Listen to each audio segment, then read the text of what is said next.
Assalamualaikum warahmatullahi wabarakatuh.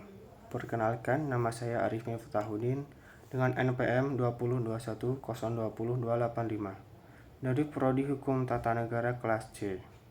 Di sini saya ingin menjelaskan tentang kaidah-kaidah hukum Islam sebagai tugas dari Bapak Hervin Yogi Pradikta dengan mata kuliah Filsafat Hukum Islam. Berikut penjelasannya. Kaidah-kaidah hukum Islam. Prinsip dalam hukum Islam. Kata prinsip berarti asas, yaitu kebenaran yang menjadi pokok dasar hukum berpikir, bertindak, dan sebagainya.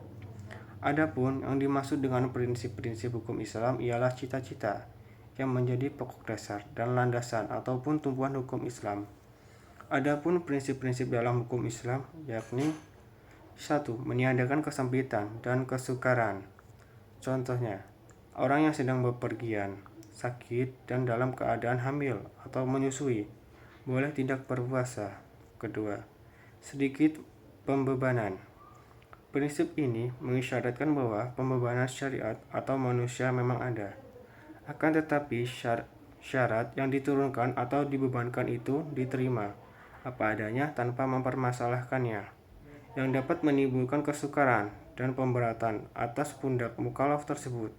Kewajiban agama yang diembannya, prinsip ini dilandaskan oleh firman Allah dalam surat Al-Maidah 101. Kemudian yang ketiga, bertambah dalam menetapkan hukum. Al-Quran diturunkan secara berangsur-angsur, bukan sekaligus, sebab mengingat potensi manusia yang sangat terbatas, hingga ketika ada ayat yang telah diturunkan kemudian dipahami, barulah ayat lain diturunkan. Keempat, memelihara kemaslahatan manusia. Dalam menetapkan hukum selalu didasarkan pada 3 sendi, yaitu hukum ditetapkan setelah masyarakat membutuhkan hukum-hukum itu. Hukum-hukum ditentukan oleh suatu kekuasaan yang berhak menetapkan hukum dan memudahkan masyarakat ke bawah ketetapannya. Hukum-hukum ditetapkan menurut kadar kebutuhan masyarakat. Kelima, mewujudkan keadilan. Manusia menurut pandangan Islam adalah sama baiknya di hadapan Allah maupun di hadapan hukum tanpa ada melihat kepada tinggi rendahnya suatu jabatan seseorang atau tua maupun muda, melainkan seoptimal dan semaksimal apa yang telah ia perbuat dengan hukum Allah itu sampai mendapatkan predikat takwa. Kaidah dalam hukum Islam. Kaidah secara terminologi berarti asas. Adapun menurut Asyuti dalam kitab Al-Ashban wa Nazar bahwa kaidah adalah hukum yang bersifat kulli atau menyeluruh ataupun general law yang meliputi semua bagian.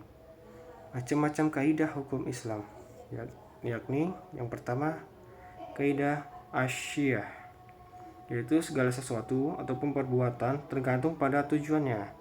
Adapun kebiasaan itu dapat ditetapkan sebagai hukum. Kemudaratan itu harus dihilangkan dan sudah diyakini tidak dapat dihapus oleh keraguan-keraguan. Kedua, kaidah khairu asyiyah. Walaupun kedudukannya bukan sebagai kaidah asyiyah, namun keberadaannya tetap didudukan sebagai kaidah yang penting dalam hukum Islam. Karena para fuqaha sepakat akan kehujahan kaidah ini. Tujuan hukum Islam. Kaidah tentang maksud atau tujuan ditetapkannya hukum Islam merupakan kajian yang sangat menarik dalam bidang usul fikih. Asy-Syatibi menyatakan bahwa doktrin maqasid asy-syariah adalah kelanjutan dan perkembangan dari konsep maslahah. Tujuan hukum Islam yaitu memelihara agama, memelihara jiwa, memelihara akal, memelihara kehormatan, dan memelihara harta kekayaan. Itu penjelasan yang dapat saya jabarkan. Kurang lebihnya saya mohon maaf dan kepada Allah saya mohon ampun. Sekian, wassalamualaikum warahmatullahi wabarakatuh.